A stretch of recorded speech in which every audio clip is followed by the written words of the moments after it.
mo'min musulmon kishisi suvni nihoyatda oltinga teng barobar deb bilishimiz kerak bo'ladi. Vaholanki agar bunday qarasak, dunyoni Afrika qismlarida bo'lsin, odamlar, hayvonlar suvga qanchalik muhtoj ekanligini ko'rishimiz mumkin.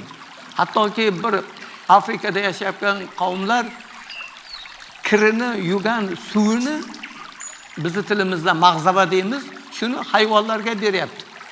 Kir yuvilgan suvni. Demak, o'sha suvni tanqisligidan.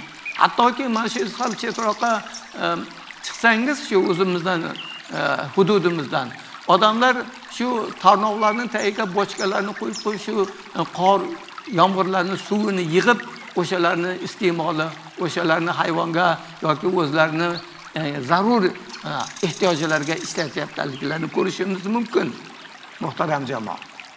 Yoki bo'lmasam tahorat yoki g'usl paytida ishlatayotgan suvlarimizni behisob ishlatishligimiz ham to'g'ri emas. Payg'ambar alayhisolatu vasallam qanchalik suvda g'usl qilganlari yoki tahorat qilganlari ma'lum. Bizga o'xshab bir g'usl qilganda 200 litrlab suv ishlatilmagan, muhtaram jamoat.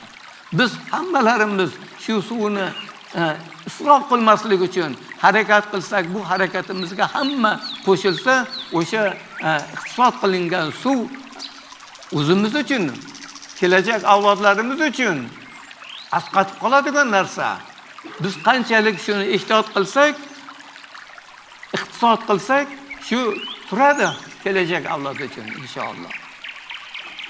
Ibn Moja radhiyallohu anhu dan rivoyat qilingan bir hadis-i sharifda Payg'ambar alayhisolatu vasallam bunday degan edilar: sen tahorat qiladigan bo'lsang, daryoni bo'yida turib tahorat qiladigan bo'lsang ham o'sha daryodan olgan suvingni isrof qilma degan ekanlar. Hattoki daryo labida turib. Biz ba'zi paytda haddan tashqari tajovuz qilamiz, muhtaram jamoat. Suvni haddan tashqari sepishimiz bormi? Ba'zi bir xonadonlarga endi kelyapti. Nima motorlari o'rnatish hisoblagichlar.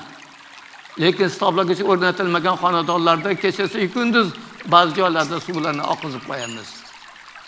Kechasi kunduzi ko'chalarga sepib tashlaymiz. Hattoki ekinlarni ham ko'loblatib sug'oramiz.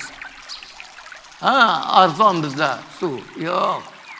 Uni Alloh taborak va taolo sizni bizga beminnat yaratib qo'yibdimi?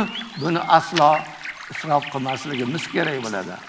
Chunki payg'ambar alayhisolatu vasallam al-iqtisadu nisful ma'isha deb qo'yganlar. Tejamkor odam hech qachon qashshoq bo'lmaydi. Ya'ni maishat hayotni yarmi deb qo'yganlar.